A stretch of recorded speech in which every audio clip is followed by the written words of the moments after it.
zësohet nga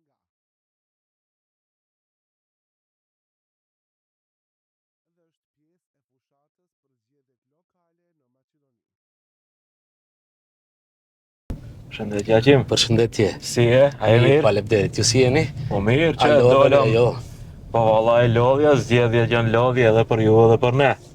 Për ne janë lodhje, mirë po edhe për ju janë lodhje, se për arsye se në këtë proces zgjedhor edhe ju jepni shumë angazhim dhe përkushtim që ne si kandidat të ri të kemi mundësinë që përmes juve të shpalosim programin ton dhe shfrytëzoj rastin që u falenderohem përzemërsisht që gjetet mundësinë dhe kohën që të zhvillojmë një intervistë përbashkët bashkë me juve. Patjetër, domethënë neve na intereson programi, oferta jote dhe pse jo ta diskutojmë atë se çka ti ofron. Do nisim tash prej fillimit domethënë edhe pse mund të njohim komunën tonë, por telegrafi është i shikueshëm gjithandej, edhe është mirë të prezantohesh një herë kush është Haqimi në përgjithësi. Backgroundin familjar, shkollimin edhe krejt. Faleminderit një herë. Unë jam Haqim Ramadani, i lidur në 2 mars të vitit 1981, në moshën tash 44 vjeçare. Jam baba i 2 fëmijëve. Me jetë të gjatë. Faleminderit. Do të thënë esenca e tyre është krejt këtë esencë që e bëjmë që ata t'i bajmë këtu në këtë vend dhe që të mund ato të shohin shpresën dhe perspektivën në Republikën e Maqedonisë së Veriut, gjithsesi në komunën e Brvenicës. Përndryshe, shkollën fillore e kam kryer në vendindje në fshatin Çellupek, ku edhe jetoj dhe veproj dhe e shoh si përparësi këtë, për arsye se në këtë periudhë që 17 vite kam qenë pjesë e komunës së Brvenicës, çdo herë kam qenë me qytetarët dhe kam pas mundësi, sepse jetoj në fshat, në komunë, që t'i takoj përzemërsisht, të vadi hallet, të bashkëbisedojmë për problemet e tyre, për kërkesat e tyre dhe shumë lehtë e shoh në fushat kur bisedojmë vesh i kena të njohtura problemet, vetëm flasim se si ato mund të vinë në zgjidhje dhe është shumë e rëndësi qasja që kam me ta sepse takohem çdo ditë në bazë ditore. Pastaj duhet të them që shkollën e mesme e kryeta në Tetov, shkollën e mesme medicinale, pastaj në Universitetin e Evropës Jugënjëtore mbarova fakultetin e ekonomisë, drejtimi, financa. Gjatë kësaj periudhe që në vitin 2008 u punësova në komunën e Brvenicës si në punës i ri dhe prej periudhës 2008 deri në vitin 2024 i kalova të gjitha nivelet të avancimit në komunë, arrita në vitin 2017 jem edhe sekretari i komunës Brvenicës dhe besoj që kjo përvojë më jep atë dëshirën, vullnetin që me përkushtim t'i qasem kësaj kandidature sepse di çka bëj dhe di se si ta menaxhoj komunën. Shumë mirë. Për ta menaxhuar komunën duhet ekip. Edhe kështu që a ke menduar ekipën nëse zgjidhesh kryetar komune kush do të jetë pjesë e ekipës tënde? Mendoj se jem më i thirrur në këtë drejtim se i takon ekipës. Njëherës duhet të shpreh një respekt veçantë për administratën aktuale që është. Ajo administratë është e përkryer sepse kam pas mundësinë 17 vite të punoj, veçanërisht duhet t'i dalloj ato 4 vitet e fundit kur isha sekretar, sepse detyra e sekretarit është që të punoj me administratën. Kena një administratë të profesionalizuar, e cila përveç se janë njerëz familjar, janë njerëz që e njohën punën, kanë dëshirë për punë dhe që është për lëvdat për periudhën 17 vite sa kam qenë, asnjë administrator nuk është përmend për të një aferë korruptive dhe kjo më bën krenar për ato shokët e mi të administratës. Përveç kësaj, duhet normal si kryetari i arshëm i komunës, mendoj që ato defekte që duhet përmirësohen. Ne si komunë ende nuk kena një inspektor të ndërtimtarisë, për arsye se ka gati 3-4 vite që kolega im doli në pension dhe për fat keq ne si komunë ende kena një lloj bashkëpunimi me komunën e Tetovës.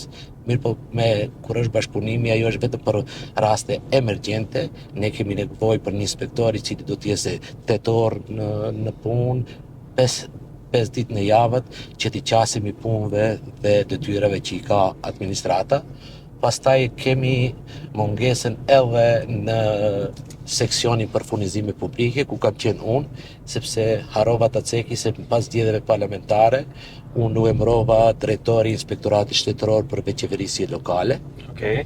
Dhe ajo është që menaxhon dhe bën inspektimin e 80 komunave dhe kjo është edhe një përvojë shtesë për pushtetin lokal, për arsye se kam parë në këtë periudhë një vjet e gjys se si komuna mund të funksionojë ndryshe. Fatkeqësia ka qenë se më para çdo punë në komunë i kanë kufizuar kompetencat e veta vetëm për kanalizim ujësjellës rrugica. Komuna për ato punë nuk duhet edhe të lavdërohet për arsye se kryetari e ka detyrë dhe askush zoti thotë lavdat se askush nuk i pon nga paratë e veta personale. Kjo një si ti dorë trogitim bankomatit kur ti nxjerr parat e tu. Shumë e vërtet. Prandaj për mua nuk është sfidë që unë kur do të kryej një rrugë, atë bëj detyrim. Unë edhe në programin tim që do të mundemi në emisionin që do të zhvillojmë më tej, do t'i tregoj çka janë sfidat të cilat i kam marrë në këtë periudhë që kam qenë drejtor, që i kam parë përvojat me kryetarët tjerë që janë pak më të zhvilluar dhe si mund të arrijmë te ajo. Të kthehemi edhe një herë te pjesa që duhet të ekipit, përveç që furnizimet publike bëhen nëpërmes një bashkëpunëtorit për momentin nga Jegunovca, është turp për komunën tonë që ende mos kena një person në prokurorime publike, edhe pse kena numër atje, duhet ato vetëm të trajnohen, mendoj edhe këtë e shoh defekt. Pastaj inspektori i arsimit ka gati 3 vite që ka dalë pension. Mendoj se këtu bëhet koketimi sepse ai vend punës i shpërndu 20 vetëve dhe tash e mba vakant atë vend pune, vetëm e vetëm për të josh vota dhe me njëherë pas ardhjes time si kryetari i ardhshëm, këto vende do të plotësohen dhe do të rrisim efikasitetin e administratës, sepse çdo herë kam thënë nuk mundet një kryetar i suksesshëm nëse nuk ka një ekip profesionist dhe detyra e kryetarit është të menaxhojë situatën, ndërsa pjesa më e rëndësishme është e administratës. Një trener nëse s'ka lojtar, lojën e humb sigurt. Prandaj unë përparësinë e tjerëve e shoh se njoh administratën, e di kapacitetin e tyre dhe bashkërisht do të nxjerrim më të mirën e mundshme që çdo shërbim ndaj qytetarëve ta realizojmë në formën më të mirë të duhur. Njerëzit më njohën për arsye në këtë periudhë 17 vite që kam qenë në administratën e komunës Brëvenicës, pothuajse gati çdo kush ka pas punë komunë, çdo kënd e kam prit, e din mirësinë time, e din karakterin tim dhe e din aftësitë e mia se jam i aftë për të menaxhuar me komunën e Brëvenicës. Shumë mirë. Shpresoj se njerëzit e vlerësojnë mundin tonë.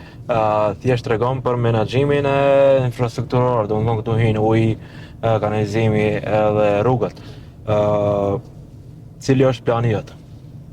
Domethënë, ashtu si thash, ne veç e dim, në krahasim duhet jenë edhe sinqert, në krahasim me disa komuna tjera që ende kanë probleme elementare si uji për pije, që kanë probleme me kanalizimin, dhe ne në pjesën ndërmuese mbi 80% në vendbanimet çështja e ujrave të zeza është e përfunduar, sa i takon ujit dhe kanalizimit dhe në tekst të veçantë duhet ta përmendi se të vetmin fshat që është lënë pas dore është Gurgunica.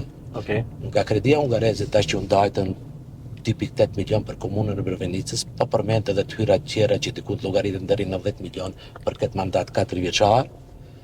Komuna e Brëvenicës nuk ka investuar asnjë qendark në Gurgunicë.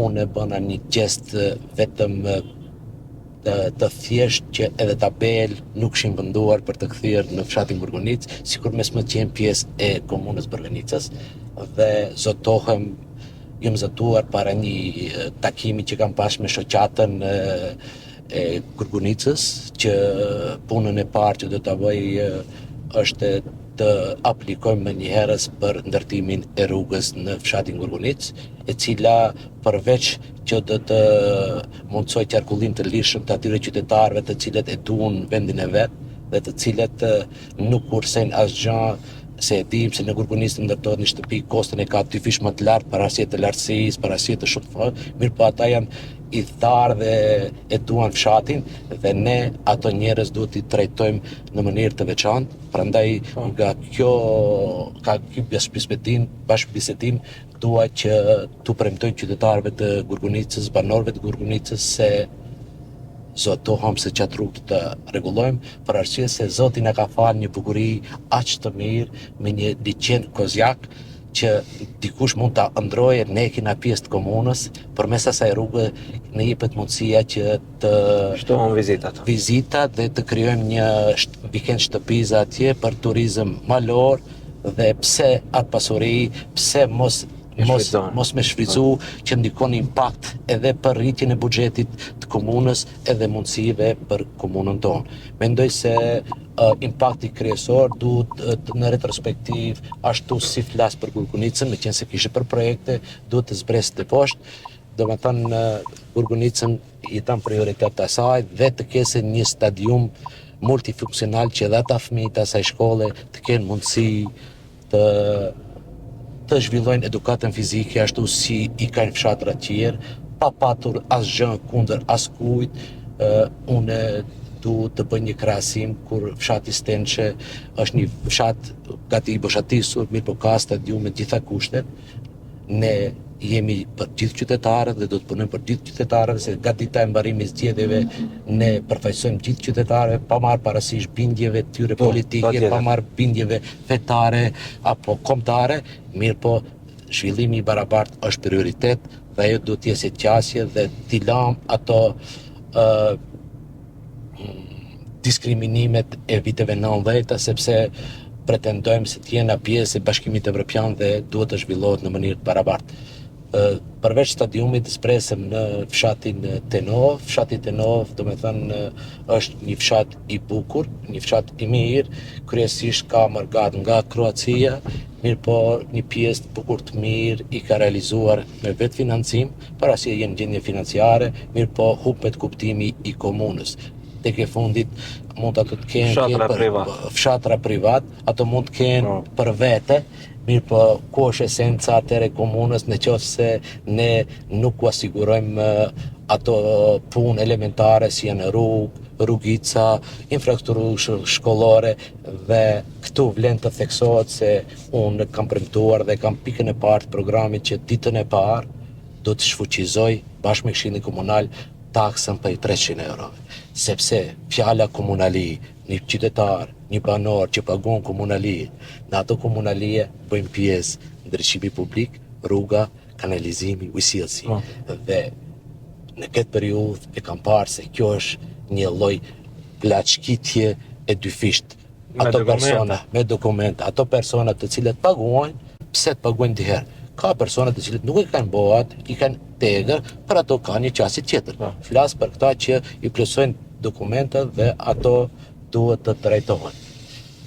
Dalim pak të arsimi. Se duhet t'i përmendit dhe fshatra tjerë, mos u ngeli borxh, shumë shkurt do t'jenë që të mbajnë një t'i përmendit në fshatin Miletin, do me thënë është një fshat i cili një pjesë të madhe i ka të rregulluar, atje një pus u mungon për shtimin e ujit, pjesët rrugicat që janë me bekatonga do të përfundohen, do të mirëmbahen parasysh se para disa vite është ndresh rruga, mirë po nga aq shumë që nuk është përmbajtur në këto 4 vite, ajo nuk duken ato as gurët as kurrë dhe i ngjan më shumë një katrahure se sa një ashtu. Pastaj vim në fshatin Çellopek. Fshati Çellopek përfaqëson 60% të banorëve, sepse ne në komunën e Bërbenicës jemi 63% shqiptar kundrejt 37% maqedon dhe Çellopeki si tërsi është 60% e tërë komunës dhe normal e mbushën arkën me 60%, ka shumë nevoja, ka shumë hapësira, edhe me territor është më i madh, kemi plan detaj për atë, mirë po duhet të veçoj parkun që e pam në fillim të fshatit, atje duhet të bëjmë një stas trotuar për të ecë njerëzit, sepse si vin koha, tashmë na duhet edhe ecje para stendave, se me të vërtet këtu kemi nevojë për ecje. Atë trotuar që drejt te Lumi Vardar do ta bëjmë me ndryshim publik dhe parku do të jetë që një nën e komunës tonë, një baba të kese një mundësi që fëmijën e vet një mbrëmje ta kalojë Po. në komunën tonë. Mirë, për arsimin, tregom, a do t'i vendosish drejtorat e shkollave profesionist apo ato që të vinë në përtubime? Unë arsimin e kam pikë të dobët, Okej. për arsye se babai im i ndjer ka qenë arsimtar, Zoti më shiroft. faleminderit. Gjithashtu gjyshi im i ndjer ka qenë 30 vite plakatondit e ne i thonë edhe sekretar shkolle. Okej. Xhaxhai im Xhemali Ramadani, arsimtar, ka qenë tash është në pension. Pastaj e kam pas xhaxhain tjetër në komunë, djalin e hallës Feta Ismanin, arsimtar, tash edhe bashkëshortja ime është arsimtare e matematikës dhe ne këtë e kena pikë dobët dhe ndoshta përveç politikës në shtëpinë tonë bisedohet për ngritjen e cilësisë arsimit dhe ku janë defektet. Mendoj se këtë pjesën e politizimit të shkollave është çështja më e dhimbshme. Unë ato më njohën të gjithë, për arsye se tek e fundit këtë emision do të jetë dedikuar për banorët e komunës Përbenicës, do të shoh vetëm kualitetin dhe do të shoh profesionalizmin, edhe pse du t'i përshëndes arsimtarët, siç thash se me të vërtet hapën për kushtimin, u mungojnë kushtet, edhe ato kushte ne fillimisht duhet t'u sigurojmë, gjithmonë mundet më mirë dhe bashkërisht ne duhet të stimulojmë arsimtarët edhe drejtoritë që të mundet arsimtarët e profileve ndryshme të detektojnë fëmijë të cilët janë që kanë talent për ndonjë lëmit të caktuar dhe përmes komunës ne të subvencionojmë që ta ndjeje ai fëmijë se e ka vlerësu komuna me atë, nuk është asgjë se t'i japësh një 5.000-6.000 denar në muaj nga komuna, po mund të krijosh një kuadër të mirë për arsye se Stimulim. një stimulim kur e shef se komuna e ka ndëgjuar zërin e atë dhe pikë të fushatës time e kam pikërisht 5% nga buxheti i komunës të ndahen për rinin që nga shkolla fillore deri në atë studimet universitare të stimulojmë, pastaj të stimulojmë sportistët e dalluar apo ato që të cilët kanë vizion dhe ide për të shpik diçka në zanatet, diçka që ne e kena motiv që rinin ta mbajmë këtu, Okej. sepse nuk na duan as rrugë, nuk na duan as shkolla nëse na bushatisët fshatrat. Dhe këtë do ta kena fiksinim kryesor që të motivojmë. Se edhe këtu ka jetë, tu hapëm mirëbesim se jeta është këtu në vendindje dhe mos shkuan në diasporë, se askush nuk ka shkuar në diasporë për motive dëshire, po si cili ka shkuar për një jetë më të mirë. Ne duhet të dëshmojmë që t'i mbajmë këto persona mos na ikin në mërgim, mundësisht përmes bizneseve, përmes zonave të lira, të mundsojmë margatës tonë që t'investojë këtu në komunën tonë dhe të rritim kapacitetin dhe pagat për të rritur. Shumë mirë. Për qerdhet? Qerdhet, edhe pse është lloj publiciteti, kena dhënë shumë përpjekje në këtë periudhë 1 vjet e gjys. Më herët ka qenë vetëm një qerdhe u ndërtua dhe nuk u respektua e pjesa e shumicës, për arsye që potencova 60% është Çellopeki dhe duheshi në bazë të rregullës së demokracisë atje ku shumica duhet fillimisht filloje. U vendu në fshatin Brvenicë. Tash në këtë mandatin që e morëm në vitin 2024, kena po bashkërisht përpjekje të mëdha dhe tu të falenderoj përzemërsisht për mundin që dha ministri Fatmir Limani dhe së shpejti ndoshta ditët janë në pyetje kur do filloje ndërtimi se kemi përfunduar të gjitha prokurorimet publike, të gjitha dokumentacionet teknike dhe pritet kur do hudhet kur themeli në fshatin Çellopek. Ajo do të jetë një çerdhe për të gjithë nxënësit, mirë po kjo nuk do të ndalemi këtu. Do vazhdojmë edhe t'i disperzojmë edhe në fshatra tjera, kena kapacitet shkollat që mund atë çerdhe që është bazë në Çellopek t'i disperzojmë edhe në fshatrat Benov, Radiovc, Miletin, Gurgunic, që të mundet sepse është nevojë e kohës, ekonomia ta dikton, nëse para 10 vite kam punuar vetëm gjinia mashkullore, tash ekonomia na dikton që çiftet e reja të punojnë edhe burri edhe gruaja dhe që të mund të ndërtojnë një jetë më të mirë dhe ata fëmijë u duhet një kujdes që ne besoj që nëse do të kemi rastet pas një viti të përurojmë së bashku atë qerëve dhe të kenë edhe fëmijët tanë një kusht elementar. Nëse ndodh me gjithë qejf kisha ardhe në përurim. Shpresoj të ndodh. Faleminderit. Mendoj që jam i bindur dhe kjo është çështje e kryme, është çështje ditësh kur ajo do të realizohet. Se unë flas si administrator në këtë rast, i njoh procedurat dhe qytetarët njohin kur më pyes a do bëhet kjo, them ende nuk ka ardhur akt vendimi. Momentin që vjen akt vendimi, për miratimin e mjeteve që do të tregoj. Premtime kena, na thonë po do bëhet, mirë po unë jem pakës detalist dhe them kur ministri Limani do ta bjerë akt vendimin dhe kur do të dalë në gazetën zyrtare se mjetet janë aprovuar, atëherë unë u them po kjo punë është e kryme dhe kësaj pune i ka tek nëna. Inshallah si vdes edhe baba. Inshallah. Kështu, Gjim, tregom kjo rëndësia kombëtare është shumë e rëndësishme për komunën tuaj. Unë të kom pa një deklarat që je zëtu se nëse nuk futesh në rrethin e dytë edhe futet kundër kandidati yt, do ta mbështetish, po cilët që janë gjasat që kjo me të vërtet ndodhi. Ju keni parë disa portale maqedone e devijuan këtë deklaratën time dhe e quajtën shoveniste. Në qoftë se shovenizëm është ta duash popullin tënd, po jam shovenist. Mirë po unë shoh se është pjesë e demokracisë, pjesë kombëtare është që të duash popullin tënd, por mos u rresh askënd. Unë nuk jam ai që ka përpiluar komunat dhe në komunën e Brvenicës 63% janë shqiptar, kundrejt 37% maqedon. Veç të di kompësia? Vetëm di kompësi, ka edhe pakica që 1% që nuk luajnë ndonjë rol, edhe normal që shumica çdo herë pretendon që të jesë partës. Demokracia bëhet me numra. Dhe normal që ne pretendojmë si shumicë këtë komunë të drejtojë një shqiptar, pa u rri raskënd, pa pas kundër askujt, asgjë. Vlen të theksohet se në qytetin e Shkupit a ka fituar ndonjëherë ndonjë shqiptar, është normale.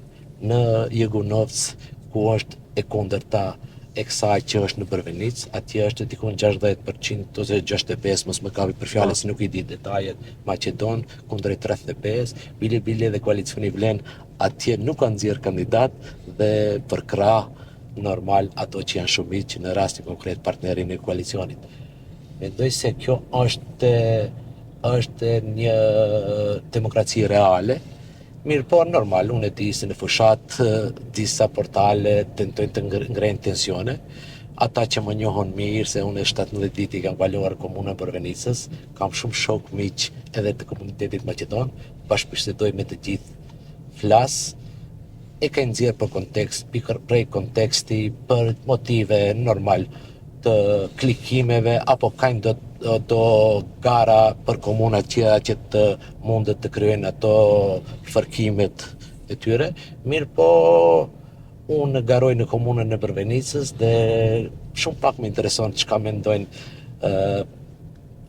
mediumet tjera. Më intereson çka mendojnë qytetarët e mi të komuniteteve shqiptare dhe maqedone dhe para atyre jam ballë lart dhe unë ju siguroj që do të kem vota edhe prej popullatës maqedone. Për arsye se ata që më njohin e dinë se unë jam person i fjalës dhe person i cili mund të kese shpresë jo vetëm te komuniteti shqiptar, por edhe te komuniteti maqedon. Gjim, shumë faleminderit për kohën. Ishte kënaqësi të ta dëgjojmë edhe anën tjetër të medaljes për komunën tuaj, edhe shpresoj se do të jeni shembull për qytetarët, për zgjedhje korrekte, demokratike edhe ta keni respektin për njëri tjetrin, shembull për të gjitha partitë edhe komunat tjera. Faleminderit. Unë një mesazh? Po, patjetër. Me qenë se jena në këtë emision, duhet të drejtohem të gjithë qytetarëve të komunës Brvenicës, të nderuar banor, të nderuar vëllezër dhe motra, me 19 tetor është ditë feste, ju kisha lutur që të gjithë, kur them të gjithë, mos lëm asnjë person në shtëpi pa dalë të votojë, të votoni me bindje, të votoni me shpirt, pa ndikime dhe të jepni votën ka ai që mendoni se do t'ju drejtoj më mirë, te ai që mendoni që arkën tuaj t'ja besoni dhe mundësinë për të realizuar sa më shumë për të mirën e gjithë banorëve të komunës tonë. Ju falenderit edhe një herë. Faleminderit, Kënaqësia kënaqësi. ime. Faleminderit shumë. Faleminderit. Ky emision mundësohet nga dhe është pjesë e fushatës për zgjedhjet lokale në Maqedoni.